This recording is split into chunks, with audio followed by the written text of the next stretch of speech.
Life is pregnant with unexpected, surprising events at every moment. If you look closely, you can see it too. While you make plans for tomorrow, it seems set to drag you into different worlds, as if wanting to see what kind of story you will write. Amidst great social ambitions, chaos, and many things that must be fought against, difficult and relentless journeys begin on an ordinary day. On a happy day, when you think everything is going fine, it takes you to the place you need to be, to the time when you must stop. It remains only for you to choose how you will stand. By standing, we do not mean simply freezing in place. We speak of a legacy left by Prophet Adam and Hawa, by Prophet Nuh, by Prophet Ibrahim, an honorable surrender, a deep resilience with roots reaching back to the starting point of humanity. This is such a stance, a great submission that brings even hungry lions to their knees, an example of a valuable personality who adopts servitude to Allah as a principle for every human whose heart is turned towards the owner of creation. Today, in one of these complex periods of humanity, we are going to visit a noble friend, Prophet Daniel, who has written his name on the pages of honor in history regarding how to be and how to show a true stance. Grab your coffee and sit back. Welcome to Awaited History. While the eastern Mediterranean coasts and Mesopotamia were experiencing one of the greatest power vacuums seen until that time, history was marking approximately the 7th century BC. While the Assyrian Empire was collapsing on one side, the struggle for regional dominance between the rising New Babylon and Egypt on the other was threatening other communities living in the region. Right in the middle of this geopolitical fight, on the transit route of all trade caravans, stood the Kingdom of Judah and its heart, Jerusalem. Despite its special strategic location and the many great blessings it stood upon, the residents of this place, struggling in deep sociological voids caused by spiritual corruption and great uncertainty, were drifting towards their inevitable end with the changing power balances in the region. Finally, after long struggles, with Babylon defeating Egypt in the region known today as Karkamis and taking control, the Kingdom of Judah became the target of the king of New Babylon, Butu-Nasser, also known as Nebuchadnezzar II. The Babylonian king Butu-Nasser began to besiege the Kingdom of Judah, which he saw as a strategic prize, in the year 605 BC, following Egypt, which he had taken under his sovereignty. The main purpose of this siege was not just to surround and capture a city. This was an attempt to erase the memory of a civilization. It meant destroying the entire belief and cultural memory that the Jewish society of Judah, who believed in the one God, saw as untouchable. The Temple of Prophet Sulaiman, also known as Beit al-Maqdis, which was the main symbol of spirituality in this holy place, was razed to the ground by the attack of the Babylonian army and suffered great destruction. Butu-Nasser's army did this not only to capture the city, but to collapse the residents of this place morally and spiritually. Amidst all this destruction, Butu-Nasser, who sent the remainder of the families falling into a void of great depression into exile in Babylon, thought he could use the chosen, well-educated young Jewish men under his own administration. Entering into a great assimilation project, the Babylonian king handed over the noble youths he recruited from within the Jewish community to families within his own bureaucracy. According to the Daniel section of the Torah, Daniel, who came from the lineage of Prophet King Suleiman, the son of Prophet King Dawood, is now on the road to Babylon with his 3 friends named Hananiah, Mishael, and Azariah, along with others who were exiled. Now it was not the hills of Jerusalem that awaited them, but the endless plains of Mesopotamia, the palaces of Babylon full of intrigues, a great spiritual struggle, and deep tests. Do you think intelligence is enough for a human to protect their faith and cultural memory?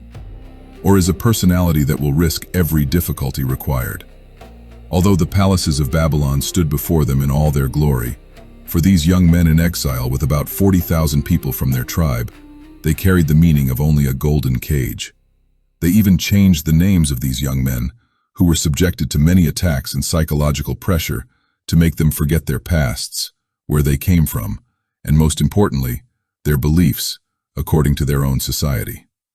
They gave Daniel the name Belteshazzar, meaning one who glorifies the Babylonian gods, and he was always called this in the palace and bureaucracy. Although Daniel did not like this name and what it evoked at all due to his faith, he knew he had to show patience to protect his faith and personality. Daniel and his friends, who went through heavy and difficult education processes on the Chaldean language, astronomy, mathematics, and management sciences.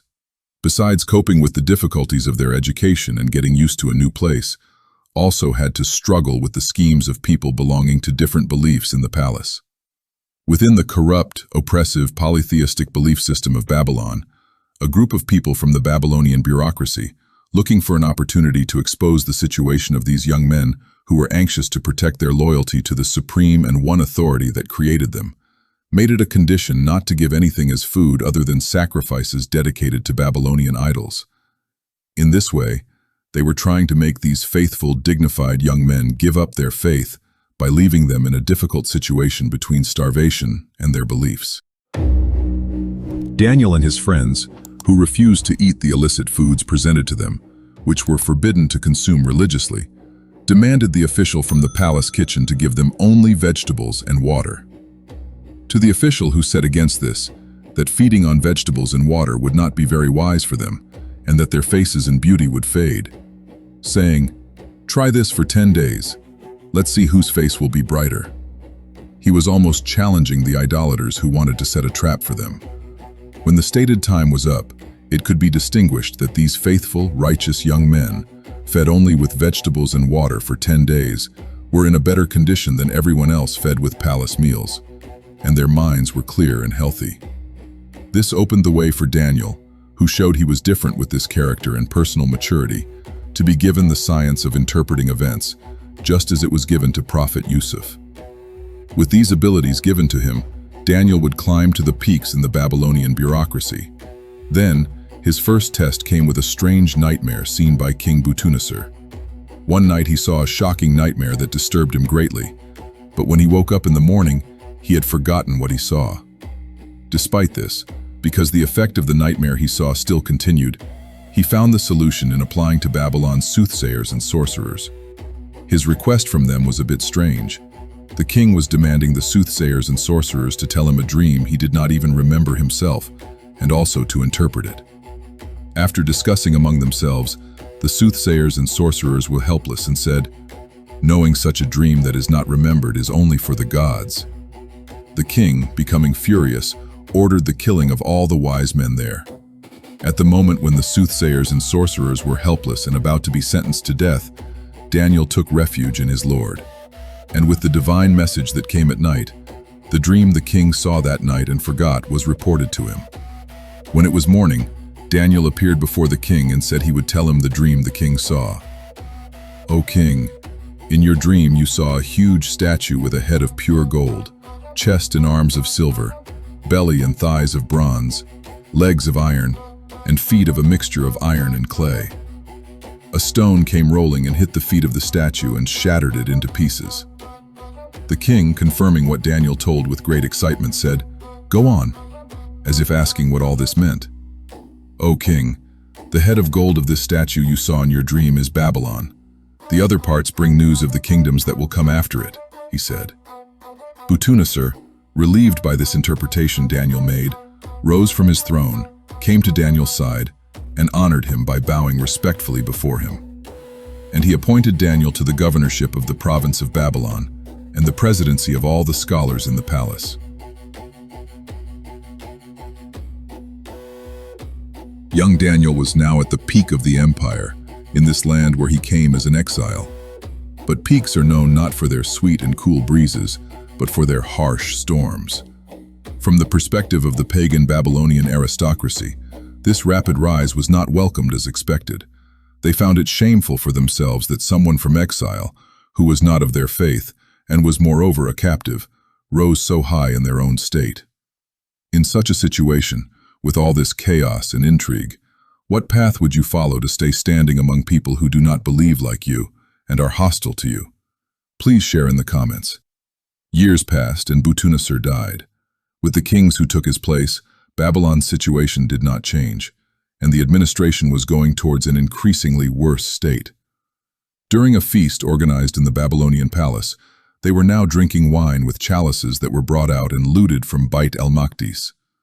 The dose of transgression must have increased so much that a writing of 4 words appeared on the wall of the hall as if written by a hand. Mene, Mene, Tekel, Parsin. Suddenly everything went silent. The king's face turned pale. When no one present could understand the writing on the wall, Daniel, who was now aged and left to his own devices, came to mind. As Daniel read the writing with his finger, pointing to the wall with his hand, he said with an upright and confident tone, "Allah has counted the days of your kingdom and finished it. You have been weighed in the balance and found wanting. Your country has been divided and given to the Persians and Medes." While Prophet Daniel's words were still ringing on the walls, the prophecy of the word written on the wall was coming to life at the same moment. The king of Persians, Cyrus, and Darius the Mede were infiltrating inside the city that same night through the water channels they made defenseless by changing the bed of the Euphrates, into the city whose residents thought was indestructible. That night King Belshazzar was killed and Babylon fell in one night. When the sun rose over Babylon again, this place was now a Persian province. While the new owners of this place, who ended the Babylonian kingdom that ruled here for years, were making a great purge in the administration, they showed great respect to Prophet Daniel and chose him as one of the 3 viziers of their empire. But Daniel's position in the administration caused serious discomfort among the Persian nobles and aristocrats. These despotic circles, looking for an opportunity to find a fault in Prophet Daniel and remove him from his high position with constant and arbitrary rule changes, went to the king and proposed he issue a decree forbidding prayer to anyone other than himself for 30 days. This was the weakest point of kings. When flattery meets arrogance, the result has often produced outcomes in favor of the one doing the flattery. Thus, by having the king approve the decree they issued, they set a new trap to dismiss Daniel. Daniel, who opened his window every day and turned his face with sorrow and longing towards Beit el-Maqdis, which he last left in ruins, insistently continued to turn only to the one Allah, despite all these pressures. Although he was respected by King Darius for his wise personality, when spies reported this situation, the result inevitably called for punishment. They accused Prophet Daniel of betrayal to their so-called gods and the king, and cut his punishment. Finally, they threw him into a dark well filled with starved wild lions. When the mouth of the well was sealed with a large stone, the only thing heard was the growling of the lions. They said, "He is definitely finished now." At the first lights of the morning, Darius, succumbing to his curiosity and coming to the head of the well where Daniel was closed, asked with a bit of irony and a bit of remorse he felt, "O Daniel, servant of Allah, was Allah able to save you from those lions?" The unexpected answer coming from the well not only surprised the new Median king of Babylon, it also directed the interest of all historians and archaeologists, whose focus was Mesopotamia in all times after this, to search for this cave and investigate what happened here. Just as the fire did not burn his ancestor Prophet Ibrahim, the fact that these hungry lions did not attack Daniel contrary to their nature showed that there was a divine intervention here. So, what could have happened in the well full of hungry adult lions that night? When the well, whose mouth was sealed with a large rock, was reopened by the king's order, those who did this were hoping to see a corpse in pieces. However, the scene they encountered violated the limits of reason and logic. The lions they left hungry to execute the prisoners they threw into the well in this way, far from attacking Daniel, gathered around him as if they were domestic cats. Some were licking his hand, some were tangling at his feet, and some were standing leaning against his back like a pillow. To the king's question, "How is this possible? What saved you from these hungry lions?" Daniel's answer was clear. "My Lord sent an angel and shut the lions' mouths." This was not just a physical escape, but a divine miracle. The king, witnessing such a powerful miracle closely, ordered Daniel to be taken out of the well and gave the order for those responsible who set a trap for him to be thrown into this well in Daniel's place. Their situation was not a salvation as it was for Daniel. Perhaps before the well even needed to be sealed, the lions had torn these people to pieces in a very short time. Daniel's relationship with King Darius also strengthened with this event, and his coming out alive from the well full of lions turned the respect existing for him and the king into admiration. With this miraculous escape, Daniel's name spread to a large circle. In the same period, he is invited to Tarsus with a letter sent to Darius by the king of Cilicia, who ruled in the Tarsus region, which was struggling with a great drought, remaining helpless from the misery of the people. It is told that as soon as prophet Daniel, who is rumored to have migrated to Tarsus after completing his mission from Babylon, where he once came as an exile and served the kingdom for years, arrived in this place struggling with drought, the rains began, and the flow of the Cydnus, that is today's River Berdan, increased and almost overflowed. The blessing of the Tarsus lands with his arrival also led the people of the region to bond with Daniel with great love. When the day came and the Babylonian king called for Daniel to return, they did not allow him to go back, answering, "Do not take this abundance from us." Prophet Daniel stayed in Tarsus until he breathed his last breath. He spent the rest of his life here explaining the truth to people, and when he surrendered his trust, he was buried in Tarsus again. Time flowed by and centuries passed. Those who knew forgot. Even those who forgot passed away. A legend remained in memories that no one was exactly sure of, but was whispered through the ages. In the year 638 AD, when Islamic armies coming to the Tarsus region were conducting research in the city, they discovered a mysterious vault under the ground whose door was sealed with lead. In the vault opened by the instruction given by the army commander Abu Musa al-Ash'ari, the soldiers did not guess they would encounter a mysterious atmosphere inside that would almost make their hair stand on end. What the soldiers saw inside was a large sarcophagus carved from marble and emitting indescribably beautiful scents around. When the inside of the sarcophagus was opened, they encountered a very tall and completely intact male corpse wrapped in a gold-embroidered shroud. The soldiers, speechless in the face of the scene they saw, called Abu Musa al-Ash'ari and informed him that they found something extraordinary here. Observing the corpse for a while, al-Ash'ari tried to understand who this man could be, lying here intact for centuries. There was no sign of decomposition on the corpse. The body was still fresh. His face looked as alive as if he had died just a moment ago. When the local people were asked with curiosity who this person was, the people explained that this man was Prophet Daniel, and whenever there was drought and famine, they opened his chest, and Allah accepted their prayers and made it rain. The ring they found on the corpse's finger, and the figure of a man and two lions processed on it, caught al-Ash'ari's attention.